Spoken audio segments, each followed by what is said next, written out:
introduction to one of my favorite people on earth, Mr. Stephen Oliver, who is with the Advisor Marketing Podcast. Now, Stephen is a true maverick, and I mean that in every sense of the word.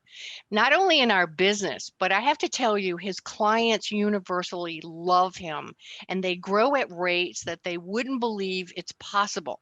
Now, on this podcast, in each episode, Stephen is joined by various members of his team or special guests to share insider secrets to rapid growth and high net profits in your financial advisory practice. So I just want you to know you're in for a wild ride, new information, and a lot of exciting new future because of Stephen Oliver.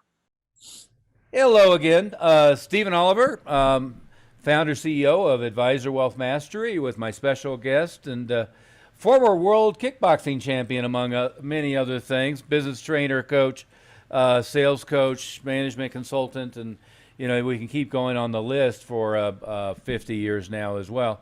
But Jeff Smith, and welcome, Jeff.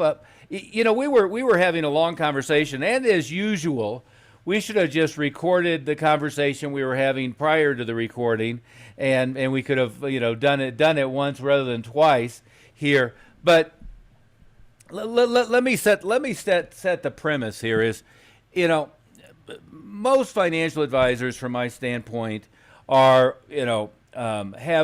they're fairly highly compensated if they do it halfway decent salespeople. They're not really running a business. They don't have their business set up as to be replicatable without their day-to-day presence in one thing or another. And what you and I were talking about is one of the first steps to really grow your own business is being able to, one, duplicate yourself through other people, but also to really looking at all of the numbers of the business, understand what they should be, benchmarking those. And when we start talking about, we're going to be talking about statistics and tracking and so forth. When we do this with new clients that we're working with, oftentimes the response is, well, I get 3 referrals a month, and I basically close everybody I talk to, and why do I need to bother with all of this stuff, right? And as you know, the first thing that you and I do with new clients that we're working with is we tend to, in order, we look at their pricing model in one thing or another, and oftentimes in this, in this niche, they don't have any control over that. If I'm captive with Northwestern Mutual or something, it just is what it is. But if there's flexibility there, oftentimes they're undercharging for their time and their effort. And then number 2 is we look at closing ratios and start tracking all those numbers. And after doing those 2 things, then we open the floodgate of traffic coming in, right? And what as you and I have talked, if somebody's talking to 2 or 3 new prospects a month and their referrals from their best clients, of course they're going to have a good closing ratio. But if we all of a sudden open the spigot and they have 50 new prospects, and we've seen that with a number of people. I remember you and I laughing to the point of crying about one of them where we handed them 50 leads, and 2 weeks later nobody had talked to them, right? And these were like hot prospects, ready to go, enthusiastic about having the meeting. All that needed to do was an appointment set for them, and 2 weeks later they're still sitting there rotting on the vine. But to set the stage, if you're going to get really serious about building a business, you've got to track each of your ratios. And when you're doing the sales yourself, you're always in a subjective mode of believing that's not the problem. Is that a fair way to say it, Jeff?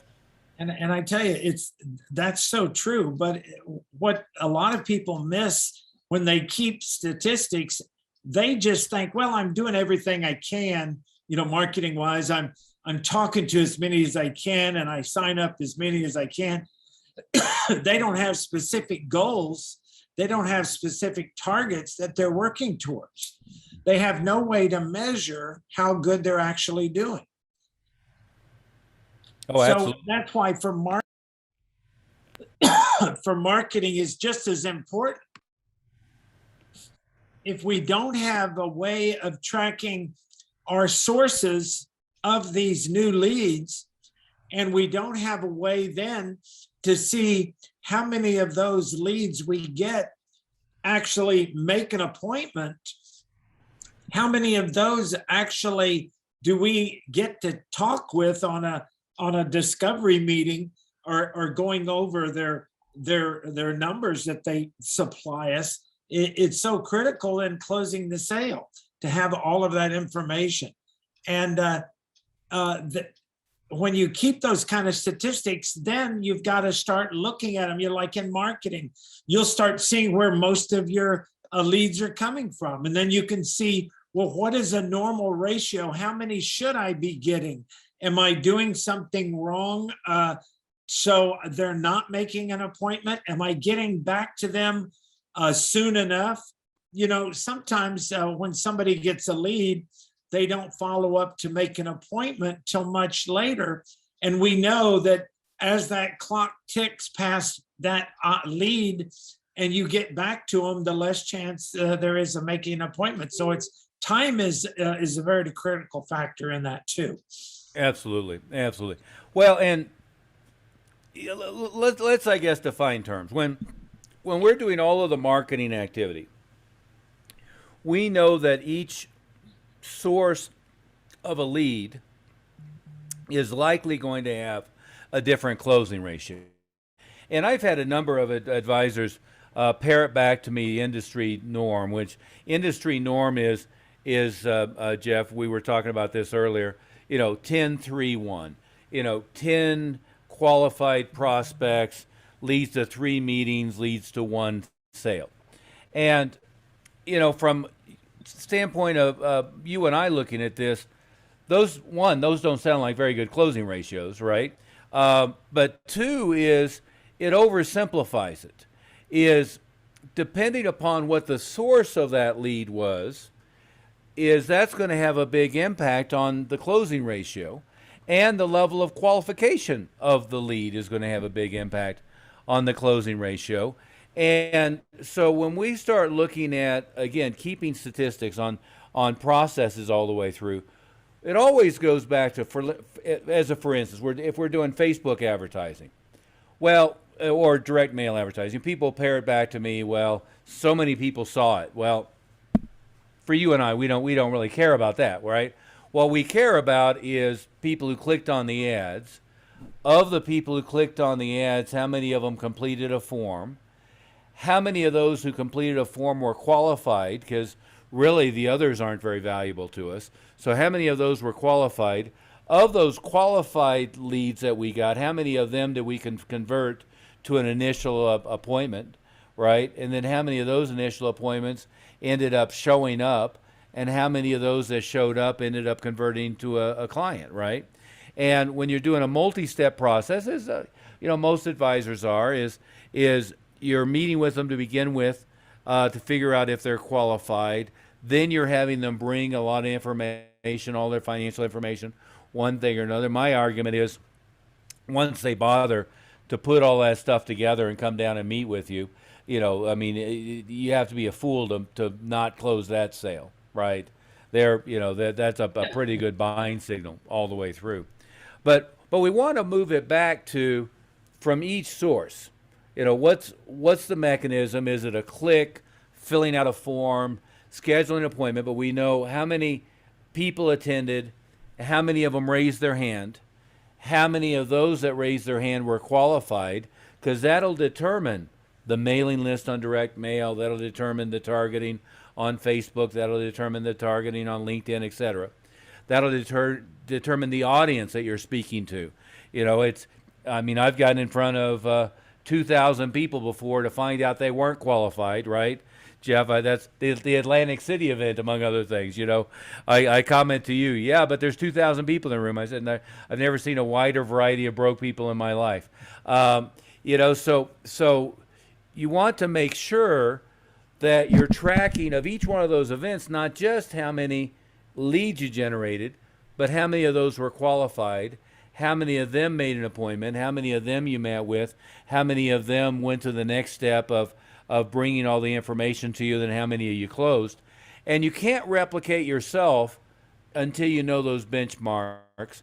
and you can't monitor your own processes without tracking those ratios, because otherwise you don't know if you're doing well or doing poorly. If I'm doing like I want you to do up that Parthenon you mentioned a minute ago, 20 different things, I want to know which ones are getting me new clients at a reasonable cost, which ones are getting me clients at a positive return on investment, and which ones are getting me clients at a too high a cost. So I need to adjust. If we don't have those statistics, then we don't know when we need to double down. When you go through all the different sources of your marketing, and you see that one is getting you more qualified leads and that are coming in, then you get also a chance to do your ROI and the return on that. What did you spend on that ad? And sometimes it's no more than changing the ad up. Maybe it wasn't bringing the right numbers. So I look at all of the different sources, and the ones that weren't getting me many, I don't just drop that. I try to figure out why it wasn't getting, maybe the words you were using or the pictures or whatever you did, you try to reframe it till it starts giving you more numbers. So, like you said, it's not just numbers, it's qualified. So we have to look at how many leads do we get, but then we need to also have a subcategory of that, of how many are qualified, because those are the ones that we want to keep good stats on, because now we can flow them right down to a discovery meeting or closing the sale. Yeah.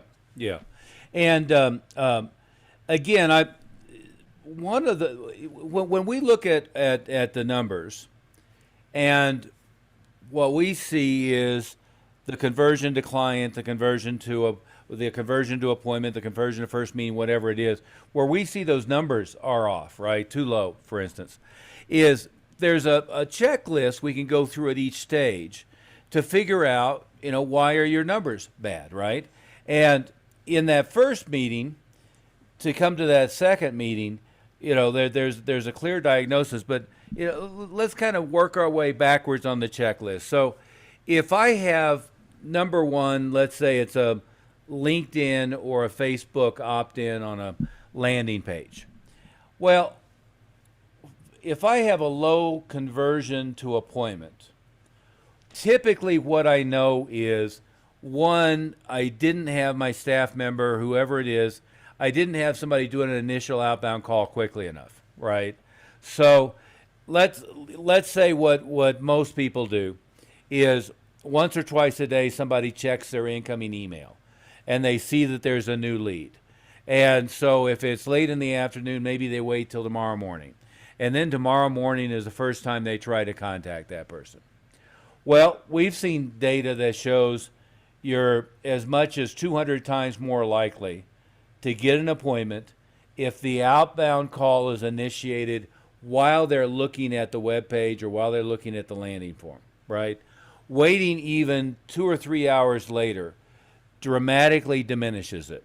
So we'll start with diagnosing of, well, how's follow-up systems? Well, and usually they say, what do you mean? Well, if somebody opts in, do they immediately get a text message trying to get them to call you? Do they immediately get a ringless voicemail? Do they immediately get an email? What's the follow-up steps after that? Now, is the person who's supposed to be doing the outbound call, are they immediately getting a text, and are they making every effort to contact the person immediately, right? And again, I have a pet peeve against email, but if I'm getting the lead by email, maybe I get it 10, 20 minutes later. If I'm getting the lead by text, I'm getting it almost immediately. So is the person who's supposed to do the outbound call for you, which, in some cases might be the advisor themselves. Hopefully they have somebody, we can talk about this, who's setting the appointment and doing pre-qualification for them. But is somebody initiating the call immediately, right? So we can start with that. And then it's, of appointments that are set, how many of them show up? Well, if you go to a broadcast medium, radio, TV, or a social media type of medium, oftentimes advisors, as we both know, start with a low show rate, right? So they have a low conversion to appointments and they have a low show rate. And we'll start with, well, do you have an automated system to confirm the appointment? Yeah. Usually the answer is, what do you mean, right? So we'll have them set up something like Schedule Once or Calendarly. But Schedule Once will confirm the appointment immediately by text, confirm the appointment immediately by email. It'll do 4 confirmations by email, 4 confirmations by text, and it'll give them the option to reschedule the time if the time turns out not to work for their schedule. So that's one, right? We even follow up with a call too, a Yep. reminder call, just to reconfirm the appointment. And it's so critical. If you, the more of those sources you use, the better the percentage of the show rate goes up. That's what we know. So that's why you try to engage all of those sources. And like you said, it's also when you make that appointment, it was getting back to them right away, but it's also, don't put that appointment, the farther you put it off, the more likely they are to forget it. So it's best to have that appointment with 24 to 48 hours. And that way you're still sending them a text, an email, and a voice message, because, via a phone call. And this way, your show rate, I guarantee, will go up drastically. It's when you set up the appointment for next week that you start trying to give them all these reminders, but then it gets to the point where it's so far, on the back burner of their memory, well, that's next week. I'm not thinking about that right now. They get into next week, they got other things that are going on. So we always find that if we can get it within 20, if we can get back to them, like you said, even while they're on the call, on the source of the lead, if we get onto them right away, that double, triple, quadruple, 10 times or more of the people will actually respond. And if you get the appointment, get it within 24 to 48 hours is another way to double, quadruple your show rate. Yeah, yeah. And so you were talking about the appointment confirmation, and one of the things that we teach, and it should be natural, but it strangely isn't, is we'll always do an outbound call. If they don't answer the phone, we'll immediately leave a voicemail, but we'll send a text and send an email. And in every step of the process, we're working on getting our contact record in their phone. Some people call that a V card, right? Where we're sharing with them at every step. So I'm on the phone with them and I'm making the appointment, or I've got the opt-in. We can automate by email and by text it to be sent. But I'm on the phone with them. I can say, hey, also, I'm going to share our contact record with you. Here, let me send it right now. Did you get that text from me? Great. Just tap it and say, and tell it to add to contacts. Now you've got our office address. You've got our email address, fax number if you still have a fax, all the phone numbers here at the office, the names of my staff, my name, etc. So you have all the different people in the office you may be communicating with. You have all the different phone numbers. And now what that does is when you make an outbound call to that person, they know that you, rather than it's an unknown number. Number two, it's so critical on that, because 90% of the people out there these days get so many scam calls and people that they have not solicited them to call them. And so they see a number that's not in their directory, so they don't know who it is. So they just ignore it. But if it pops up that it's your company, they go, oh yeah, that's the guy from, the insurance company or from the investment company. Now I've got somebody now they're going to answer. Yeah, yeah. And one thing it does is it whitelists your email in most systems, so you're not getting spam blocked.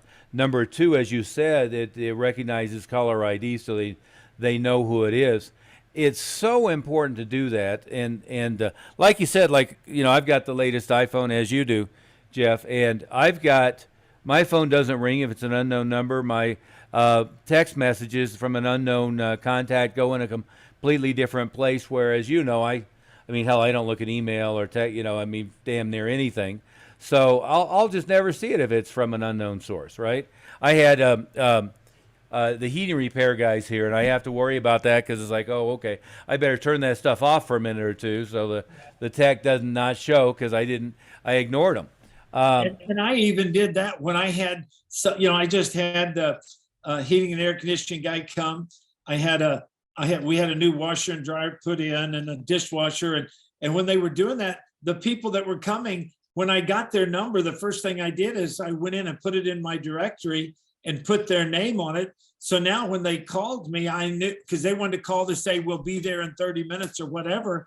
And I didn't want to ignore that call, but I didn't want to answer these other 20 solicitations I get during the day. Yeah, yeah.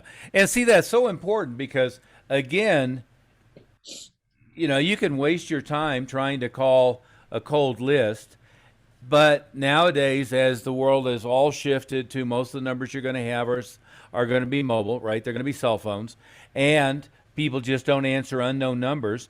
It's almost impossible. But again, we were diagnosing stats. So if I'm having a trouble going from an opt-in to an appointment, there's a number of things that I can do to diagnose that. Once I have an appointment and I'm having a difficulty getting them to show, there's a number of things I can do to diagnose that. And at every step of the way, and again, the schedule an appointment to them to show, one of the things that we do a lot is we design what I'll call tools. So elements that are going to educate the prospect before we ever meet to them, to create credibility in the process and for them to understand better what it is that they're getting into. I like it to be a lot of testimonial content. I know a lot of the organizations, I mean, there's some legal issues there have been in the past. You want to make sure you're not making, false claims and so forth. And some of the big companies, even though it's legal now, they're still hesitant. But I would prefer to drip with them on testimonials, on client experience, and to educate them about the process and to educate them about the value of our company. Now, all of that material is always going to be, Zig Ziglar used to call it WIIFM, what's in it for me, meaning what's in it from the prospect. And what I see most people do is they do it the opposite. They toot their horn rather than designing it all from here's why it's going to be in your best interest to go through the process that we've developed to help you, right? So you want it to be that way. But then as you get into the process, and that's where, we do all kinds of things like, what some people call shock and awe packages and so forth. But I just think of it as tools for the person making the sale to prep the process along the way so that the prospect has value in what it is, sees the outcome, and has credibility in the process. Because I don't want to be there trying to pitch my services. What I want to do is be facilitating to help them accomplish their objectives and goals along the way. Well, what would you add to that? It's so important. When you were talking about the sources of reaching out to them, I know one of our favorite for getting them to open anything that we send them. And we know nowadays that email is so crowded with stuff that most people delete most of it anyway. But if you get something in the mailbox, you're not getting near as much stuff in the mail, especially when you compare it to email. But even among that mail, you want to spur their curiosity. So that 3D mail, and I know you have a whole bunch of them that you like to use, that is some unusual mailing source. And I know you've done quite a few with the money bag and the $1 million bill. I've got a couple of examples I'll grab. Go ahead with the thought. Okay. Yeah. So when they get that kind of 3D mail, it assures that they're going to open it because your curiosity gets you. When it's a regular flat piece of mail, looks like an advertisement, then most people look at those, look at who it's from, and then trash it. But if it's something that's unusual shape or configuration, it's going to spur your curiosity and it'll make you open it. Yeah. When you get those kind of things in the mail, they tend to keep them too, because they're neat things for your desk, but tell us about some of the ones you have that you've sent or Well, that you've seen. yeah, we always want to get something in the mail to new prospects right away. What I'll hear the objection being sometimes is, well, you know, the appointment, I talked to them on Monday, the appointment set for Wednesday. They're not going to have time to get it anyway.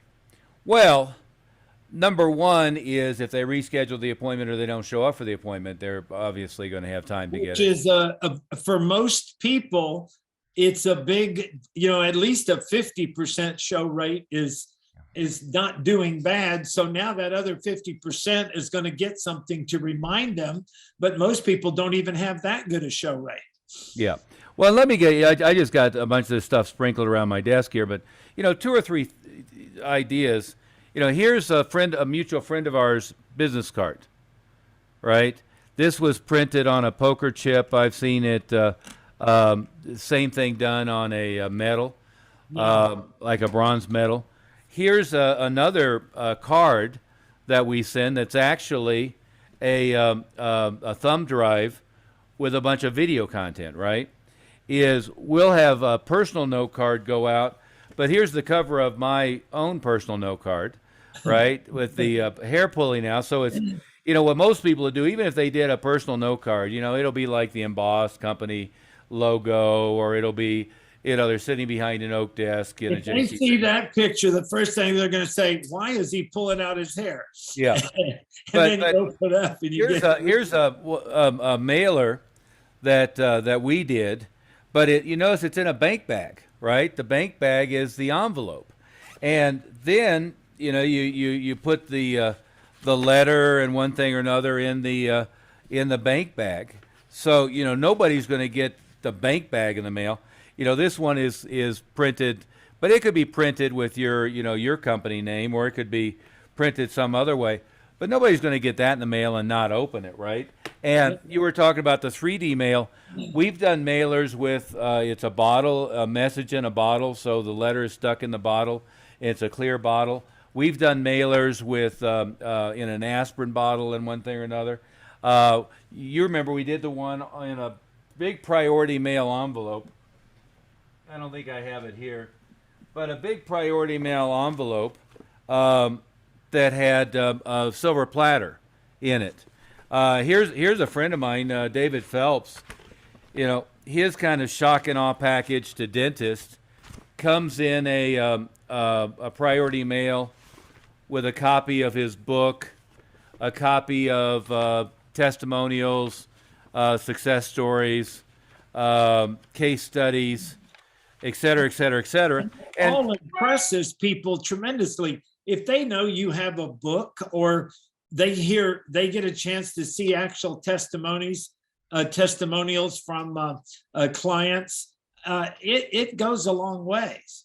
yeah, and there's like his version of a note card with what looks to be a personal handwritten note, which may have been, but I guarantee it wasn't David sitting there doing it. There's probably a machine writing that out by hand. But you get the idea. Is one of the ways you close your, improve your closing rates is that type of stuff. This is, and this is for us to say, but this is like a shock and awe package where they open it up and it's got cover letter and it's got a couple of books and a Lee Miltier's book, and it's got a couple of my books and some other material in there. But you get the idea. Is at each step of the way, what you're trying to do is pre-educate the prospect and get their attention. So once And Master Oliver, some people don't do that because they say, oh, that costs me too much. Well, it doesn't cost you too much if you're up on your numbers and you know what your ROI. If I know what my return on my investment is for every new client I get, then I know how much I can go to what extreme to spend to get that new client to come in. And that's the biggest mistake people make. What do they say? Penny wise and dollar foolish. penny wise, pound foolish. Yeah. Something like that. There you go. But yeah, you really need, that's why it's so critical. If you don't know your numbers, then you really don't know your ROI. You don't know how to calculate it. So it's critical to know. And we even go to the extreme to know how much each lead cost us, how much each lead is worth, because we know how many of those leads convert into enrollments. So as we actually see a real number attached to it, and we know that it cost us, whether it's $200, $300, $400 to get a new client, if we spent that much to get the client, then we don't mind. The other thing is, you say, how much are we going to make off of that one client on the average? Well, most of that time it's pennies compared to dollars. We're spending pennies to collect those dollars. So don't miss the boat by not knowing what your ROI is, and calculate it on your enrollments, and then on those people that you sell to become a client, and they are part of your group. Now you've got now all you got to do is keep them. It's that retention factor too becomes into play. Yeah, and what you always want to do is, in order to compute ROI, you want to know what the dollar number is at every step, right? So I start with, how much is a new client worth? And you can look at two values. Let's say lifetime value, and or even three. How much are they going to pay me right now? How much am I going to make in the first year? And how much am I going to make over the lifetime of the relationship? And then, of course, and that's on the average, because it's not what any one person does, but you're taking all your clients and averaging all together, and you say on the average. And I tell you, there's a lot of people that don't know what the average client spends. And if you don't know that, you're missing a very important statistic in your business. I have to know what the average, now that's a combination of the most and the least and everybody in between. And now I average it out, then I can say on the average, my clients are spending this much with me. Yeah, and I can also ultimately track that by source, right? Of how I got the person as well. But if I start with lifetime value, immediate value, first year value, so I know that number, then I can come up with a number that I'm willing to invest in order to get a new client. And Jeff, as you know, and this is not just financial advisors, every niche is like this, but people are notoriously cheap in being willing to spend money to attract a new client, right? But now I can determine, how much am I willing to invest in order to get a new client? And then once I know that number, what's my maximum I'm willing to invest, how much is my maximum, therefore, I'm willing to invest for a meeting? How much am I willing to invest for an appointment? How much am I willing to invest for a qualified lead? How much am I willing to invest to get somebody to show up at that landing page, or to dial a phone, or whatever the source might be? Is I can walk my way through that all the way back. And so now, for instance, I might know that each new client is worth to me $50,000, but I'm immediately going to make, let's say, $5,000. So how much am I willing to invest? If they're worth lifetime $50,000, immediately they're going to invest $5,000. Well, if it's me, I'd be willing to invest $4,995, right? But maybe it's not that much. But if I'm willing to invest, say, $1,000 to get a new client, and I know that what my closing rate is from meeting to closing them, so let's say that's 50%. So now I'm willing to invest $500 to get that initial meeting, and let's say I get 50% from appointment to first meeting, which is a low number, but makes the math easy. Then I know I'm willing to pay $250 to get an appointment. Then I know I'm willing to, and if I get 50% of leads to appointment, now I know that I'm willing to spend $125 to get a qualified lead. So as I work my way backwards, and those aren't suggested numbers, those are just as an example, I know what I'm willing to pay at each step. And now I know, is my Facebook advertising working, is my LinkedIn advertising working, is my TV advertising working, my radio advertising, my newspaper, my direct mail, because I know what I'm willing to pay to get somebody to raise their hand. And then I know what I'm willing. It's not only knowing how much they're willing to spend or how much it costs to get them. What we have to do is know exactly what our number is already. If we're getting this many leads, and then how much did we spend? We know what we're spending now. We know how many of those are going to enroll, how many of those we can sell or close. And then we have a much clearer picture of whether we should be increasing our marketing or checking the source. Maybe we go to something else if it's not giving us the return that we need. Yeah. And again, to kind of wrap up as we run out of time for today, and we were going to talk about closing new clients via Zoom rather than in person from a distance, rather than live at your office or at their home office or whatever. And we can, I guess, do that on another day. As usual, we get pretty verbose sometimes. But they should not miss that call, because if they do, they're missing a very, very important element that can increase their actual conferences that they can have. If they're going to have more of these discovery meetings, a lot of people, when they set up an appointment, don't show or something comes up. But if you do a Zoom call, we have such a better show rate on those with all our clients that are using them. This whole pandemic opened up that whole avenue. So many people are using that now that everybody, and it's so simple. You just send them the link and they just push the button and they're in the meeting. So don't miss that one. Really catch that when we do our next video. Yeah. And not to say there's positives that came out of it, but one positive that came out of the pandemic is pretty much everybody knows how to use video conferencing now. It doesn't matter whether they're 15 or they're 82. The other thing is everybody knows how to use QR codes now, right? So we can put QR codes on our advertising and drive them to appointment links and stuff like that. But to summarize here is almost all advisors think that their closing rates are great. There's nothing you can do to improve my ratios, because if I talk to them, I get them. Well, if we double, triple, quadruple, 5 times the amount of volume, they're full of it, right? And again, I've had that expression so many times, and I forgot whether it was you or one of our clients came up with, man, you guys have me drinking from a fire hose now.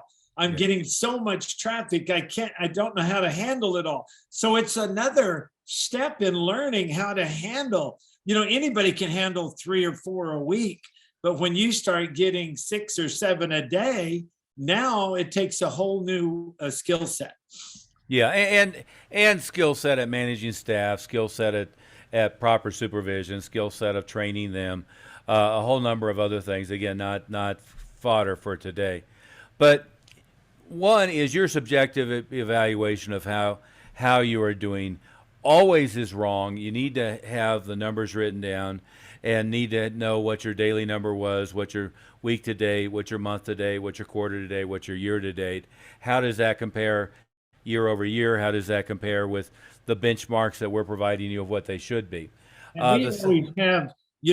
have a stat sheet that they keep on a clipboard that we recommend, and it has last year's average on all of those things. Of course, if you don't have any numbers from last year, you're making your new numbers this year. But then we have a January through December. So you can look on that same sheet. How does each of those months compare with last year's average? And how does February compare with January? March compare with February and January?